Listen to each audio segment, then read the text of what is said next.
All right, everybody, we're going to be getting started today. This is our career talks with Deloitte senior consultant Christine. In terms of the layout of this, we're going to be doing about approximately a 20-minute talk with Christine about sort of what she's doing presently, how she got to where she is, and sort of a bit about her past. If anybody has any questions, we are going to have about a 5 to 10 minute Q&A period afterwards. There is a chat screen associated with this webinar itself. You can just enter your question in there at pretty much any time, and then we can answer that question at the end of the webinar itself. Christine, are you there? Yeah, Gary, can you hear me? Yep, I can hear you perfectly. Awesome. Okay. So thank you very much for joining us, Christine. We have a lot of people that are very interested in the stuff that you do and how you got there. So I'm very happy to have you on for Career Talks for today. Perfect. Thanks, Gary. Hello, everyone on the line. Yeah, I'm Christine. Thanks so much for joining us on a Sunday evening. Hope everyone has a peaceful weekend going so far. Yeah, so I'm sits in Deloitte Technology Consulting for almost 3 years. Yeah, so during my time with Deloitte, my major focus is the technology strategy consulting for the middle and the larger clients, especially for Canadian banking, such as like BMO, Scotiabank, RBC, what we were all aware of, and some of the other public sector clients, some higher education clients like Centennial College, University of Toronto, and some like oil and gas industry clients in the past 3 years. So what I do on a day-to-day basis, just to give everyone as an idea, is basically going to tons of like the client meeting, project meeting with my team members, nail down the approach, pitch for the new project, help the clients to understand what's their business and the technology needs, align different groups' understandings, align, also deal with some conflicts sometimes for our clients, also help them put together the investment plan or implement the technology solution we suggested for them. Depends on the scope. Yeah. Okay, and before we get into sort of how you got into this sort of the role right now, Christine, where are you think about going? Like, where do you want to be in sort of like 5 to 10 years in terms of your career? Yeah, that's a great question. So I will be very honest, like sharing my understanding, also my thinking about consulting with the folks here. So obviously consulting is a little bit demanding industry in terms of the efforts you're going to put in. So what we all learn or hear from our friends or family members are, yeah, it's a high demanding industry. You're going to learn things fast, but obviously you burn out very quickly, and obviously the turnover is a little bit high. So for me, I think in the next 2 to 3 years, I will still stay in consulting, stay strong there, mature my consulting core skill set, such as client interactions, and also like some hard skill set, especially when I'm sitting technology consulting. I will probably gain more expertise in the data analytics sector before I landed it in the industry position. Is there any particular industry that you think is most interesting or the most progressive, or something that's going to maybe expanding in the next couple of years? I would say I'm still exploring, but overall, I think I will be still curious and interested in solve the business and technology challenges, be a good middle person between tech and business, and like position technology as a strategic enabler to achieve our clients' near-term and long-term goals. Yeah, Okay. in the next 5 years, I would say. In terms of that, why did you choose to go into consulting? There's a lot of different types of roles. A lot of like consulting does definitely sound sexy to a lot of people, but why did you decide to go into consulting?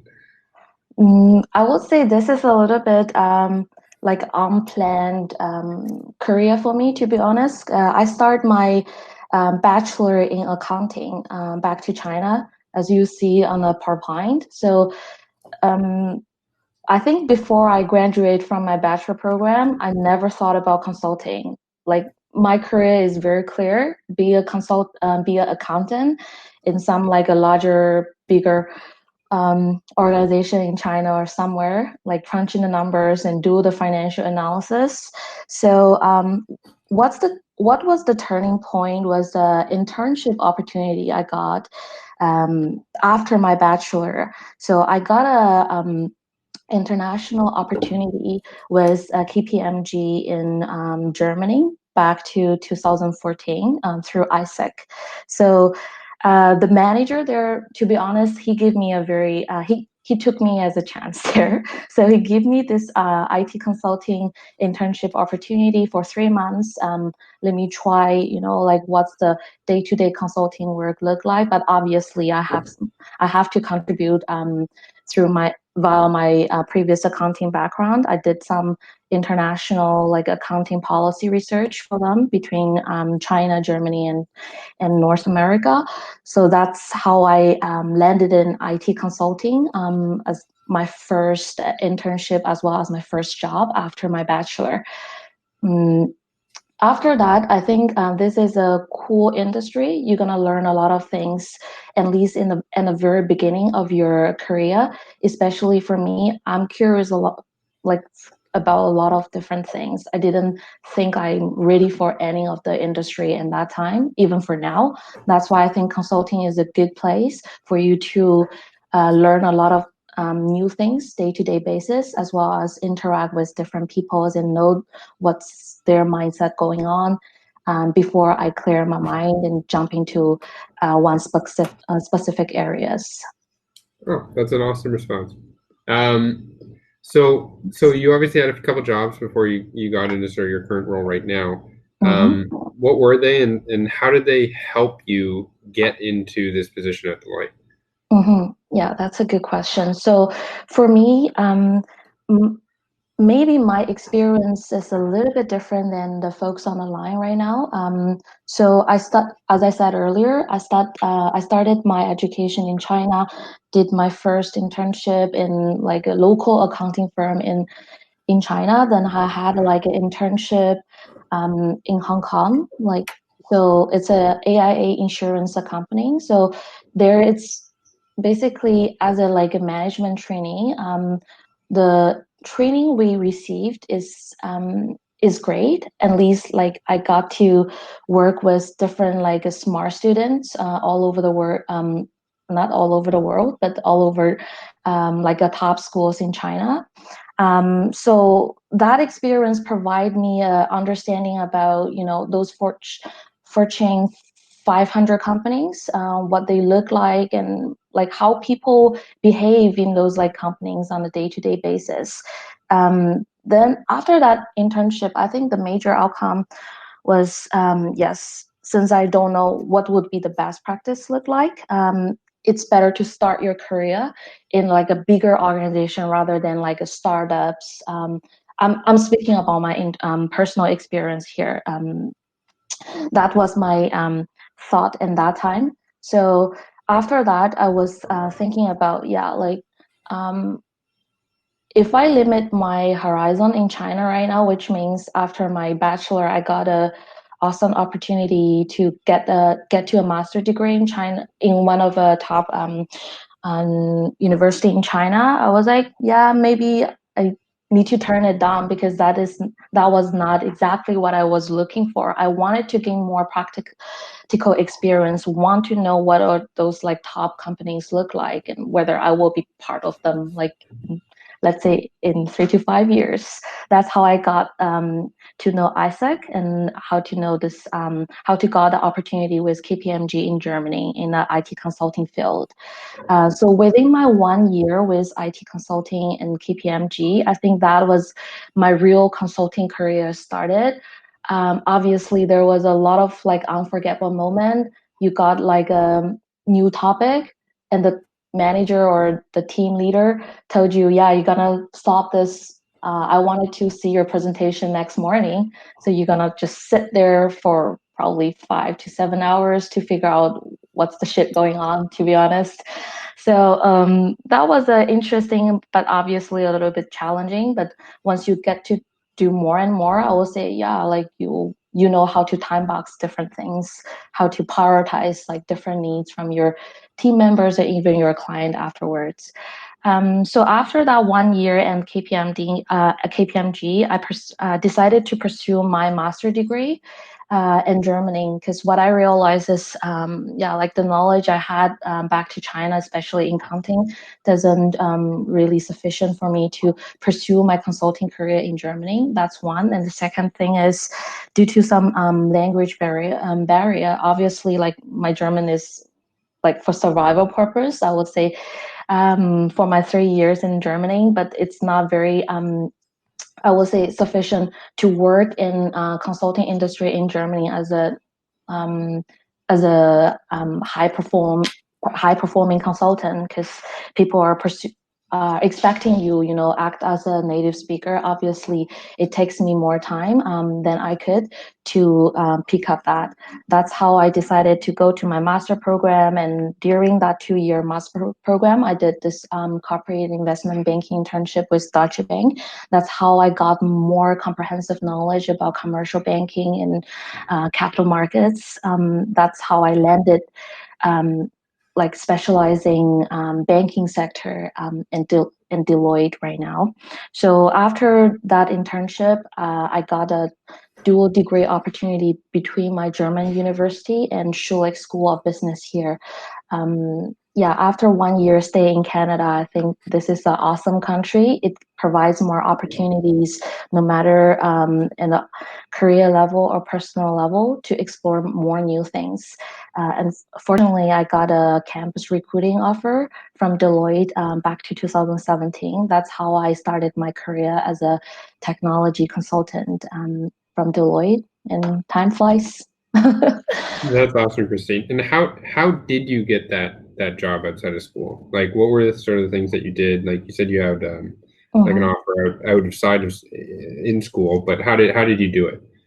Okay, yeah. So for my offer in Deloitte, so it was from a campus like an info session hosted by Deloitte back to 2017. So I believe like a lot of schools they are hosting those like a career event, like every like a recruiting seasons. I was participating some of those recruiting season event back to 2018 and 19 as a keynote speakers back to Schulich, give people like more ideas about what's like similar as what we are doing here, basically. Yeah, so I got there, I chatted with people, and they were like interesting about my background back to like KPMG, and obviously why I'm thinking about Canada, how do I see my career in Deloitte, etc. So I would say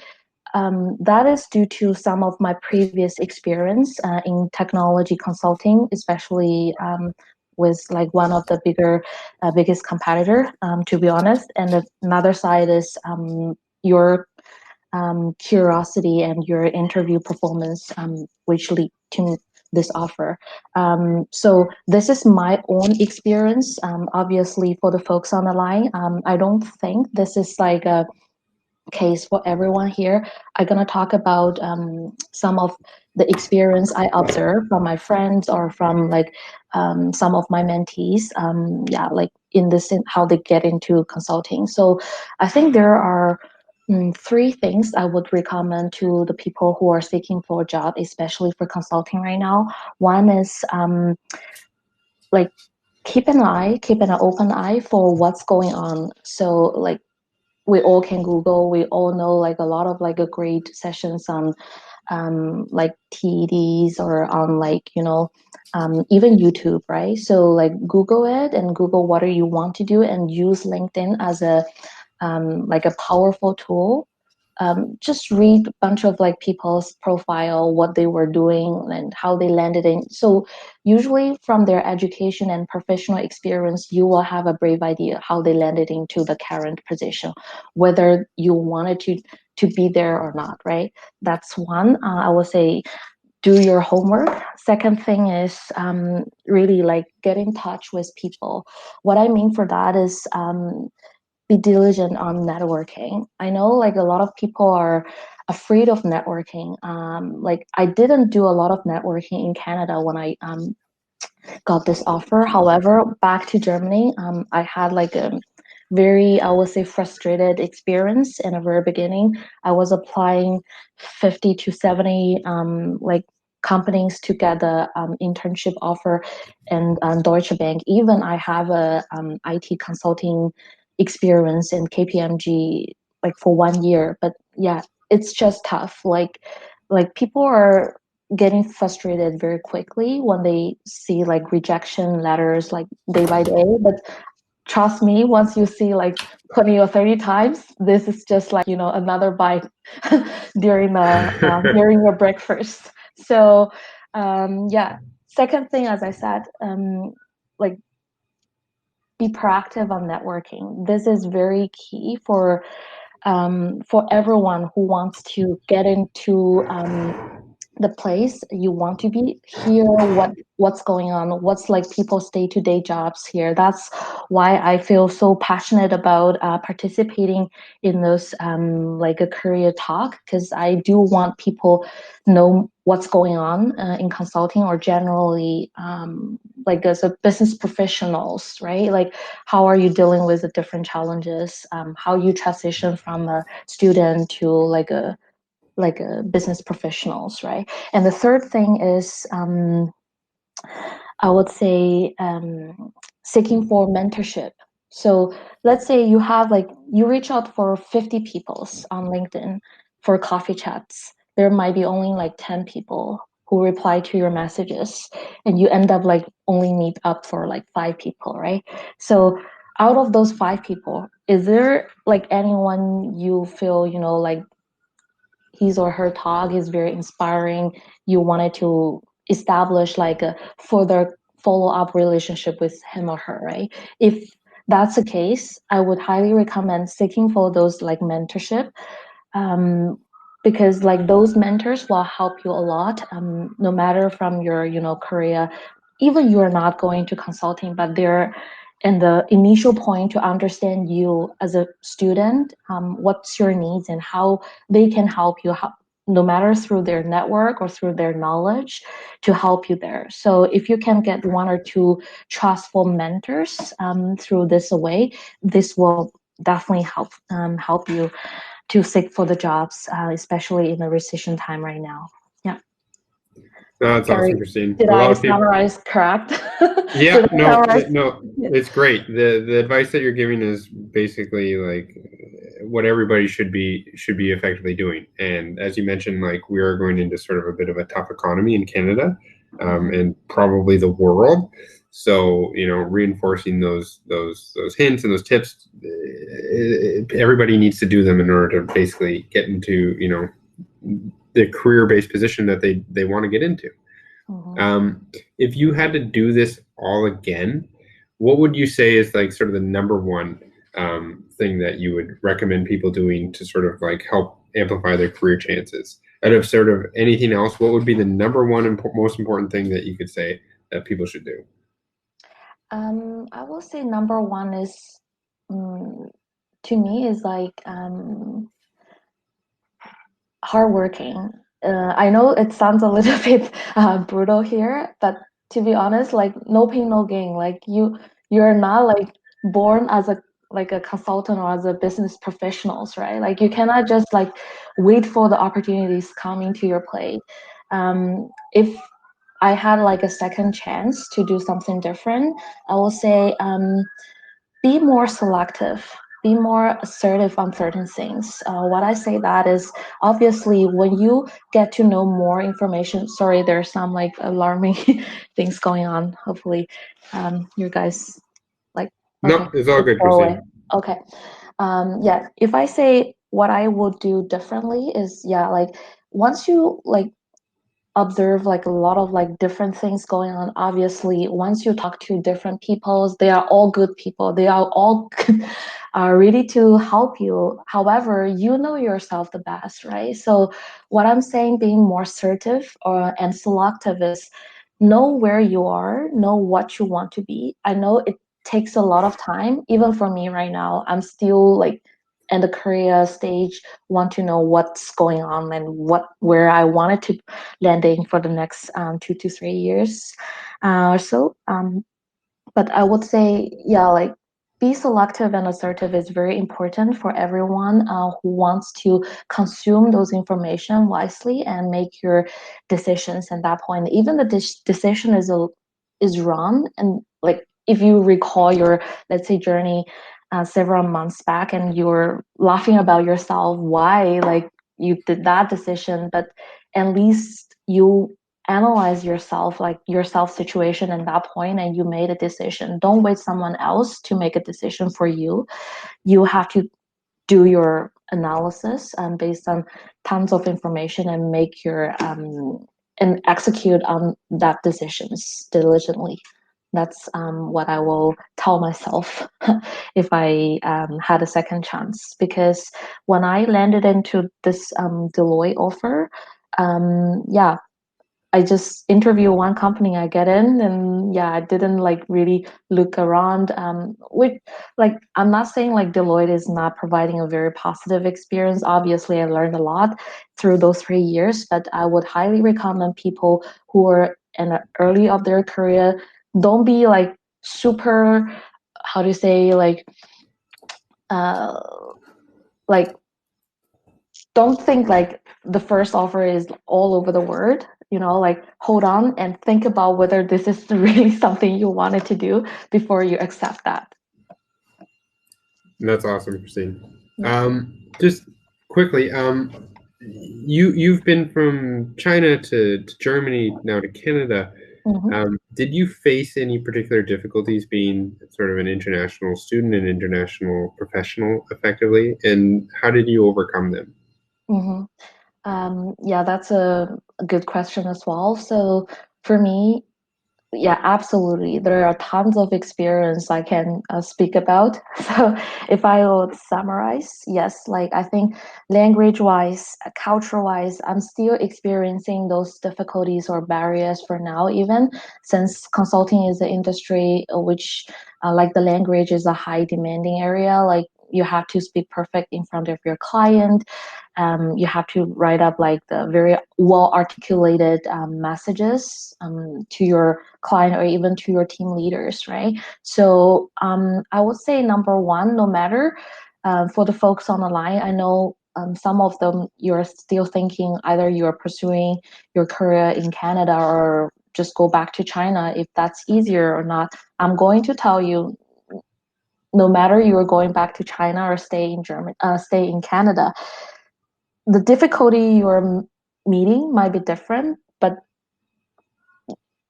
it's not going to be less if you go either off, right? So yes, language wise, culture wise, I experience a lot. There are some times, like leaders are just through your let's say write-ups to the garbage bin. I'm not kidding. Like this is a reality in consulting or in this like business world. If you cannot write it like properly, cannot like explain the problem or advise things, like on a very concise way. So I would say learning really helps and practicing really helps and do your homework. So what I did in my past 2 and 3 years in consulting is professional wise, I took some like business communication courses and U of T. Then I was doing something in Coursera, like just wanted to shape my consulting and presentation skills. Don't be like freaking out when you are talking to your clients. I believe like we all do if we don't practice enough. And second thing is it's also a culture thing, like you have to keep another mindset in your day-to-day lives. What I'm saying that is like I'm not like I'm not a girl who like really reading a lot or watching a lot of like foreign TV show. I still like love those like a Korean or Asian, like soap operas, to be honest. But what I realize is like you have to, build those like habits or interests. Like watch more, like shows you feel like funny, like on a Saturday or Friday night, or even talk with more local friends to help you, like get it more into the cultural things. That's really helpful. Like even no matter you are facing a client interaction job, or you are just doing some like a back end job, like you don't have to really talk to anyone else. But if you're living in a foreign country, I would say you should really leverage these opportunities to learn more culture things and even tackle those challenges on this journey. Yeah. That's great, Christine. I just want to reinforce the fact that communication is definitely one of the number one things that pretty much everybody needs to work on. Yep. About 10 years ago, when I first started my career, my French boss at the time gave me a grammar book within the first couple of weeks, because my ability to communicate via written word was quite poor. And I'm a domestic, English as the first language individual. But then, when I'm writing case studies and or full on 50 to 100 page reports, I didn't necessarily have those particular skills. I didn't really work on them as much because I was more of a math guy at that point. But, everybody can improve. Regardless of who they are or where they come from. So, being proactive and taking the initiative to actually get better at those skills is definitely one of the most commendable things that people can do. Appreciate. Yep. Self-betterment is, the ultimate thing, effectively, because that's at the end of the day, that's all you can do. You can only control yourself. And if you improve your own skills, that only opens up doors. Yeah. So before we end this off, Christine, thank you very much. I would like to open up for questions and answers. So if anybody has any questions, please enter those into the chat window, and then we'll go through those before we close off this webinar. First question: what grammar books and copywriting books would you recommend? Honestly, I guess that question was more geared towards me. I unfortunately don't have anything particularly that I could cite off of hand. The book that I got was quite old. If you leave I guess I have your email address. I'll send you a quick link, because I actually have that same book that my boss gave me. I can send that to you as well. Okay. Next question we have here. Do you think that a person must have the following credentials to be a strong candidate for a consulting company? Number one, minimum GPA of 3.5, excellent leadership skills, 2 to 3 internships. Just Christine, so to summarize that, basically somebody has to have a high GPA, leadership skills, and a number of internships before they can be considered at Deloitte. Or could somebody basically come in more fresh without sort of that stuff? Yeah, that's a great insight. Like those 3 criteria. So I was part of the recruiting team back to 2018 in our technology consulting team. So obviously, I would say GPA is an important criteria, but don't overthink about it. So when we're looking at the junior graduate, like their transcript or like their resume and the first time, right? So GPA, we're not like turning down like someone, like from their GPA immediately, I would say. So as long as you have like a middle to high GPA, I think it's fine. So don't be afraid to send your consulting resume to like a consulting position if you like are not confident about you are not like a A+ students in your class. I am not A+ students. I got my master, I think, around A, and my MBA around like near distinctions. So don't be afraid of that. So obviously it's a very competitive industry to get in, but GPA is not the only one thing we look at. Excellent leadership demonstration. Yeah, so it really depends on how you articulate your resume, I would say. So when you are preparing your resume for consulting, it's a little bit different than others. So if you have like any particular questions, I'm afraid feel free to send me your like a consulting recruiting related questions on my LinkedIn. I will find time to answer your questions, right? So yeah, leadership skill set is very important. As I said, it depends on how you craft your resume, right? And how you show the major outcomes you had through the leadership role you were taking in. And third one, internship related to consulting. Yeah, I think this one is not a must again. So it will be good if you have like some related consulting experience. So I'm speaking about my example. Yes, I got the Kpmg consulting experience before I get an offer in Deloitte in Canada. However, from the friends or like the coworkers I know, like not everyone they experience this, right? So as long as you can show the skill set the consulting or the job description is looking for in your resume, you're successful in your first round. Awesome. Another question we got, Christine. So what would sort of be, very briefly, you can just say them in sort of point form, what would you say the top 3 personal traits that you value most, or you think that the firm values most for somebody in a consulting role? Mm-hmm. That's a great question. Um, I think as a consultant, obviously, like a problem solving is I think it's very broad here. But what I mean here is like it's not about like you gonna know like every details like from day one. It's more about a mindset. If you don't know the problem, how you deal with that ambiguity and still solve that like within the time frame. I think problem solving skill set is one. Second is be reliable because you obviously like we are living in a very I will say high demanding and a little bit stressful environment.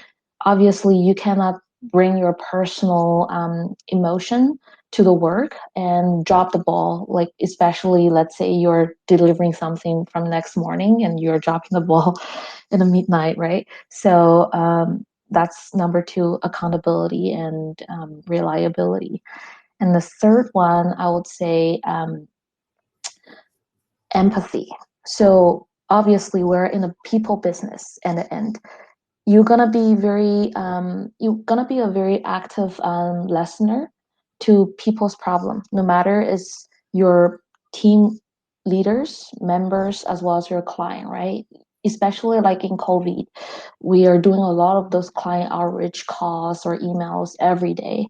What we are showing out there is like we wanted to create like a positive impact to our clients, also to our internal team, right? Like to stay strong together. So I would say those are the 3 personal traits I would value the most. That's a great response, Christine. Yep. Thanks. Another question we have, do you think that sort of if an individual is slightly older, say Mm-hmm. sort of mid-30s, do you think that impacts their hireability at firms like this? No. So what I understand is like so I'm talking about Deloitte. However, like in a lot of like consulting firms, like the hierarchy starts as like an analyst or associate, and then you have consultant, senior consultant, manager slash team lead, senior manager, then partners, right? So I will say even you're like reaching like 30, like yeah, don't give up or don't think like consulting is already closed the door for you. But I would remind you is you're gonna think about whether I will say your physical, whether you have like enough like energy to deal with like a high stressful environment. That is the question number 1 you have to you have to answer by yourself. Because what I do realize is when I was younger, I think I can stay up a bit. Now is like I try to time box things and not doing those like late nights anymore. But however, however, there are sometimes it's just like no choice. You have to do things to get ready for the client next morning, especially for some C-suite client. So that's why I would say don't think age gonna like close the door for you. It's more about the question from your personal or like your, let's say like your personal situation. If you have family, I obviously want recommend you to join consulting as an entry level, and you're like just stuck there and your family you know like just like just leave you alone, and like you're going to be like going to hate consulting after a few months, I bet.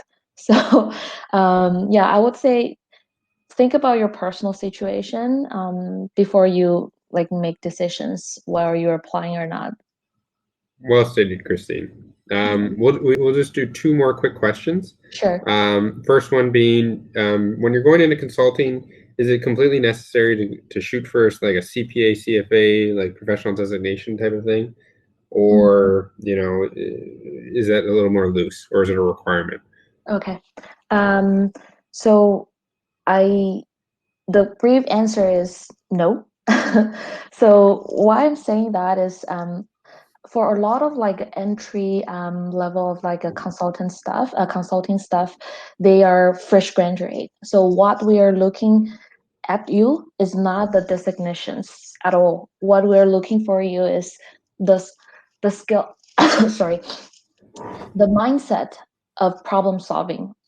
So look at like the Victor Chen or some like a case interview website, and to understand a little bit better like how to crack those case interviews. That's point number one, not the designation at all. However, for a different consulting role, for example, if you are in a role, let's say in a risk advisory, which your day-to-day job is dealing with accountants, right? Like in large organizations, yes, you're going to pursue your designation during your work in your specific role. And another way to look at this is if you try to do a career switch after a few years, maybe designation will give you a plus when you are switch from company A to B, but not in the entry level at all. Awesome. Thank you, Christine. All right. Last question here. So you had a background in sort of like general business, accounting. How did you get into an IT analyst role without sort of like, a more formal education, like, computer science or something like that Mm-hmm. at the firms, as well as, following up to you being like technology consultant at Deloitte? Mm-hmm. Okay, that's exactly. I would share my experience. It's one of the pain points I'm facing right now. Obviously, from my experience, I came from a pure business background, specializing finance, accounting. So how I got this KPMG IT consulting role, as I explained earlier, the recruiting manager, he took a chance on me. He just like he thought like, oh, this girl had some accounting background, and some like a Chinese business law knowledge that basically fits in the internship role they were looking for. That's how I got into that particular internship. Like the rest of the knowledges, like I was learning through that 10 months there, right? So even for now, I'm on the 3 years and Deloitte right now.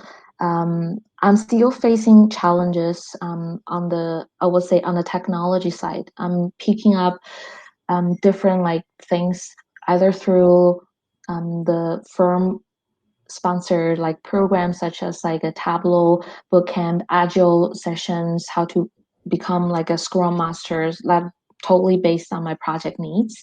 And the other side, like it's just like my interest. I think like, yeah, like if you really want to be a like a trustful technology advisor between technology and the business sectors, you have to understand both decently. That's the homework I am doing right now, like just catching up on the technology side, do more data analytics sessions, either through online or like a firm-wide programs. Yeah, that's a really great question. So here is my insight. If you're interested in technology, obviously technology's recruiting is evolving these days, no matter it's a Canada, especially in Toronto, right? It's a technology and finance hub, everyone knows. Um, don't be afraid if you don't have those background, especially you're going to, let's say, the analyst level or consultant level. Nobody gonna look at whether you have like a computer science or engineering background, yes, they are plus while we are recruiting the juniors. However, even you are studying, let's say, the similar business major as me, or like education, let's say, don't like close that door for you if you're truly interested in technology consulting, because while you go into the firm will assign, like the project you can work on in the very beginning, then will give you mentorship or coaching opportunities to let you pick up or do some supplement programs to catch up your technology expertise. So yeah, that's my Also, advice here. awesome. Thank you, Christine. All right. So that pretty much summarized all the questions that we have time for today. We have gone over time, approximately 10 minutes. So I just want to thank you again, Christine, for sharing all those thoughts with us, your background, your history. A lot of people are going to find that very insightful and very helpful. So thank you very much. No worries, anytime. Thanks. Everybody that has attended, thank you again for attending today. If you found this useful, please, share with your friends, share with anybody that might want to attend any of the future webinars. If you have any further questions, we'll be reaching out to you guys personally. If you have any more questions, we can answer those at that point in time. So thank you very much for everybody for attending. Have a great evening and or day. Thanks, Phipps. Bye.